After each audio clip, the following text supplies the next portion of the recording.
E aí, Ramiro, considerando esse cenário aí, cara, de estresse, né, desenvolvimento de problemas de comportamento, problemas cognitivos no estresse crônico, por que você decidiu se candidatar à presidência?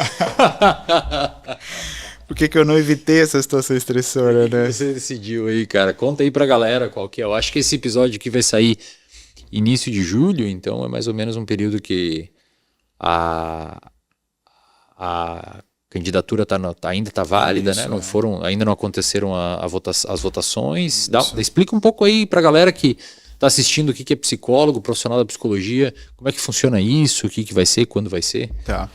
Bom, esse ano a gente tem eleição para o sistema conselho, né? Para os conselhos regionais de psicologia e para o Conselho Federal de Psicologia.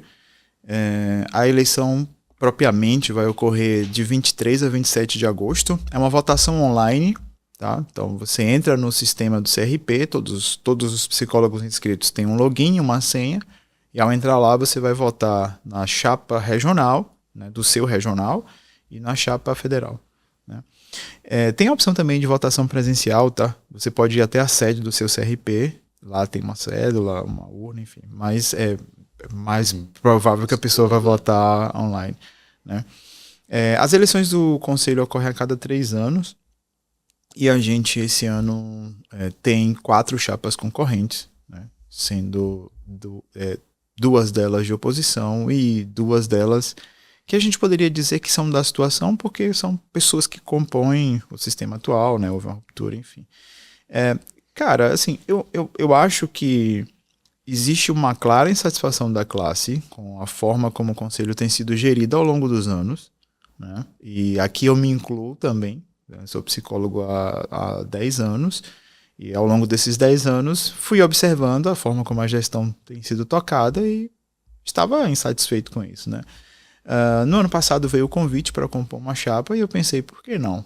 Assim, por que não colocar essa insatisfação numa ação mais concreta e talvez me disponibilizar a concorrer e a estar lá, né? Eu acho que a gente tem sido mal representado e eu acho que isso não pode ser tão pessoalizado assim. Não é só tão mal representado pelas pessoas que estão lá, mas por um projeto de gestão que está lá, que é um projeto que não responde aos anseios da classe, né?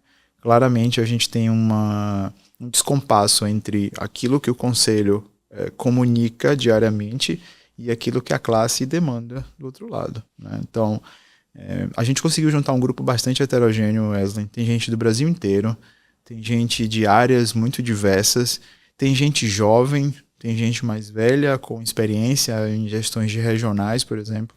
Então, esse foi um cuidado que a gente tentou ter, de colocar um grupo que de fato fosse diverso, não só em termos de diferenças de abordagens ou diferenças de áreas de atuação, mas modos de ser e estar no mundo também, né? Então o desafio vai ser lidar com todo o estresse advindo desse período de eleição aí, porque de fato, embora não seja uma eleição como a gente tem uma eleição para deputado, etc., mas ela tem os mesmos componentes de conflitos, desafios e demandas que precisam ser respondidas. Então, você que está assistindo aí é profissional ou estudante da psicologia, você pode ficar esperto que no dia 20... De 23 a 27 de agosto. 23 a 27 de agosto nós teremos as votações. E se você que está assistindo isso não é da psicologia, encaminhe isso para um amigo seu da psicologia e pede para ele assistir nessa minutagem aqui, porque é uma chance importante que a gente tem de alterar a gestão do Conselho Federal e ter uma gestão que esteja mais próxima das dores da classe, né? Exato. Tendo como presidente o Ramiro, estressado. Espero que não, espero que as coisas estejam mais suaves até lá, mas certamente uma vez que a gente ganhe, muito estresse vai aparecer. Como é que vai ser sua vida se ganhar? Você já sabe? Você tem que mudar para Brasília? Não.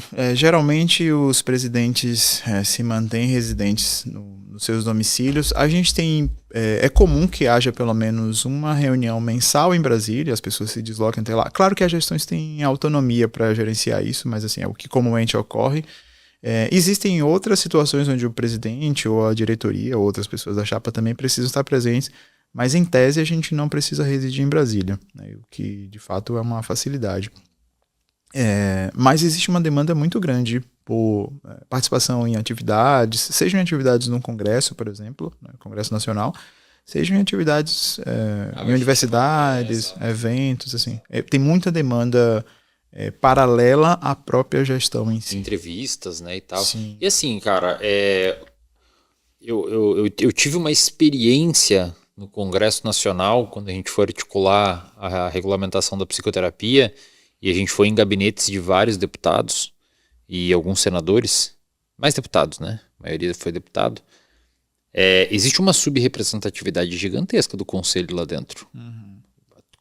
Quase todos os 10, 12 gabinetes que a gente foi, você tem ideia, eles nem sabiam que o conselho estava por ali. Uhum. E, teoricamente, quem faria essa mediação entre classe e congresso é a autarquia, chamada conselho.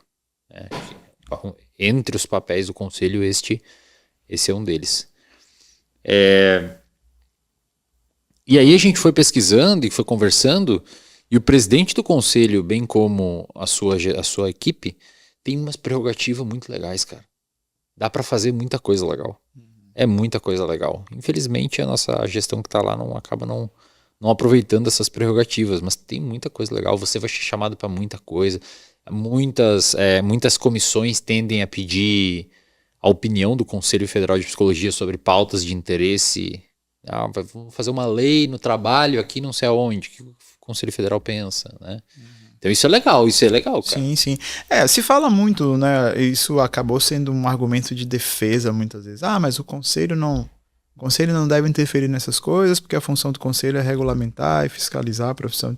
Olha, regulamentar, fiscalizar, mas se você olhar, uma das funções do conselho também é promover a discussão pública da psicologia. Valorizar a classe, né? Exato. E o conselho de fato faz isso, mas ele faz isso em pautas que a gestão atual considera que são do interesse dela. Então, assim, ela está ausente nesses espaços que você mencionou, mas ela está presente em outros espaços e é uma questão de decisão política. Assim, no final das contas, isso não está lá em nenhuma resolução do conselho, é uma decisão de quem está gerindo atualmente, né? E assim, eles estão lá legitimamente. Isso. Os profissionais da psicologia ou não votaram, que de certa forma é um jeito de votar, ou deixaram outras pessoas decidir, né? Então eles estão lá fazendo legitimamente as coisas. Né? Eu tenho muita esperança de que essa eleição seja uma diferença, a gente consiga de fato ter uma diferença no montante de pessoas que votam, porque historicamente a quantidade de profissionais que votam é muito baixa. Qual que é a porcentagem, você lembra? A da última eleição foi 20% da classe. Acho que não chegou a 20%. Só a galera que é mais engajada. Exato. Então quem vota é quem sempre votou, né? E quem sempre votou geralmente vota no mesmo grupo. Exatamente. Vai virar uma manutenção sem fim lá. Ramiro, deixa suas redes aí, cara, pra galera. Sim, cara, eu tô no Instagram, né? Você pode me encontrar lá, ramiro.cone, cone com i, tá? Eu tô sempre por lá, nos stories, respondendo comentários e tal, então podem me encontrar por lá. E aí, se o pessoal quiser atendimento clínico, link da bio lá?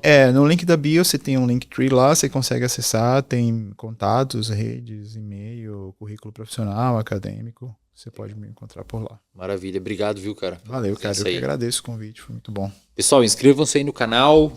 Probiótica, cupom Wesley. Deixa o seu like aí no canal. O nosso diretor tá aqui pedindo like, né, diretor? Grita aí pra eles darem like. Dá like no vídeo! Aí, ó, dá like no vídeo aí que o diretor pediu. Valeu, galera. Até o próximo episódio. Um grande abraço.